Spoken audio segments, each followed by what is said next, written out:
آیت کی تلاوت کا میں نے شرف حاصل کیا.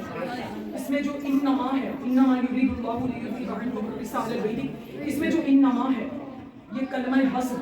بے شک بے شک.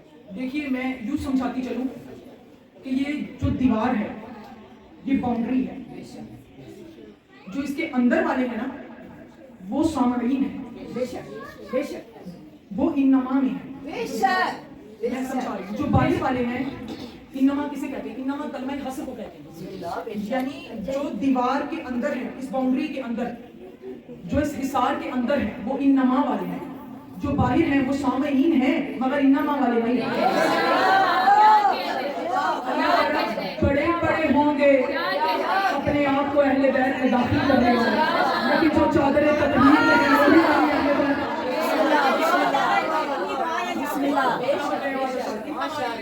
بے شک میں بڑا مختصر اس کا ترجمہ کروں گی. بسم اللہ. مجھے نتیجہ بھی دینا ہے. انما یرید اللہ، اللہ کا صرف ایک ارادہ ہے. اس کا نہ ارادہ تھا نہ ہے نہ رہے. اس نے زمین بنائی، اس کا کوئی ارادہ نہیں. اس نے آسمان بنایا، اس کا کوئی ارادہ نہیں. اس کا صرف ایک ہی ارادہ ہے، کیا؟ کہ وہ اہل بیت سے رجس کو دور رکھے.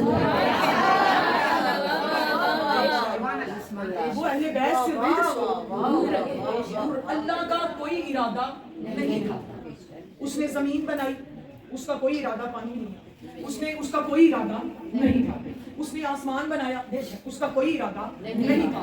اس کا فقط ایک ہی ارادہ ہے، کیا؟ کہ وہ اہل بیت کے قریب نجاست کو نہ آنے دے. میں نے جملہ دینا ہے جسے علی کے خدا نے زبان دی ہو میرے ساتھ. اس کا فقط ایک ہی ارادہ ہے. تو یہ اللہ کی ذمہ داری ہے کہ اہل بیت کے قریب رجس کو نہ آنے دے. یہ اہل بیت کی ذمہ داری نہیں ہے کہ اہل قریب رجس کو نہ آنے دے. اللہ کی ذمہ داری یہ ہے کہ وہ اہل بیت سے رجس کو دور رکھے. اہل بیت کی ذمہ داری ہے کہ وہ اسے ایک رکھے.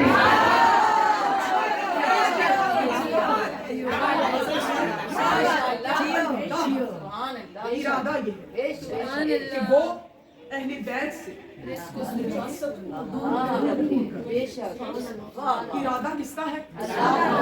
اس کا جس کے ارادے میں کوئی نقص ہو نہیں.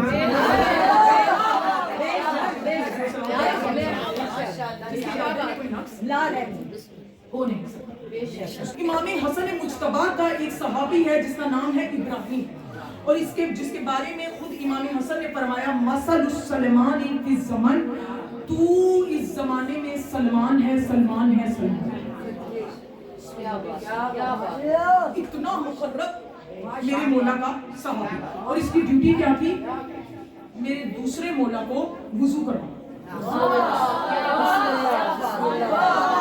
بھائی بولیے بولیے، اس کی ڈیوٹی کیا تھی؟ کہ امام کو وضو کروانا. لیکن امام تھوڑے سے بولے اور کہا ابراہیم پانی پیش کر اور مجھے وضو کروا. اب یہ امام کو وضو کروانے کے لیے آگے بڑھا اور امام سے ایک سوال پوچھ رہا ہے. پر ہوتے تو اگلے سارے جملے میں پرواز کرتے. کہنے لگا مولا میں آپ سے ایک سوال پوچھوں؟ ہاں ابراہیم پوچھ. کہا مولا آپ آیت تطہیر کے مصداق ہیں.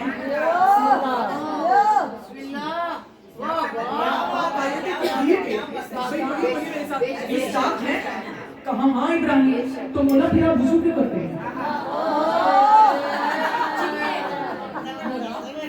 مولا آپ وضو کیوں کرتے ہیں؟ آپ تو منبع طہارت ہیں.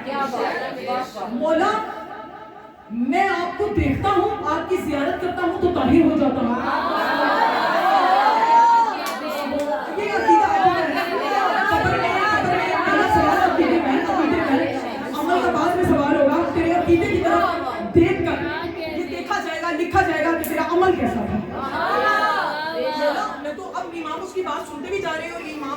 امام سے مسلسل یہی سوال کیے جا رہے ہیں مولا آپ انما یرید اللہ کے مصداق ہیں تو پھر وضو کیوں؟ کہا مولا آپ تو منبع طہارت ہیں، میں آپ کو دیکھتا ہوں تو میں طاہر ہو جاتا ہوں.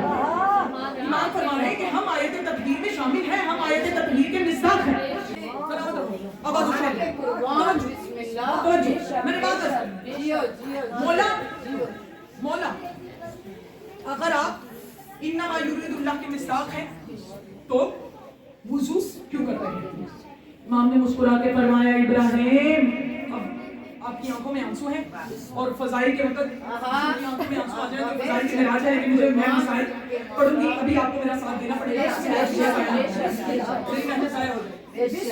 مولا اگر آپ انما یرید اللہ کے مصداق ہیں تو وضو کیوں کرتے ہیں؟ یا امام نے سر اٹھایا امام نے آواز دے کر کہا ابراہیم اگر ہم وضو نہ کرتے تو اسے کون مانتا کہ وہ خالق ہے؟ ہم وضو کر کے یہ کروا رہے ہیں کہ ہم اس کی مخلوق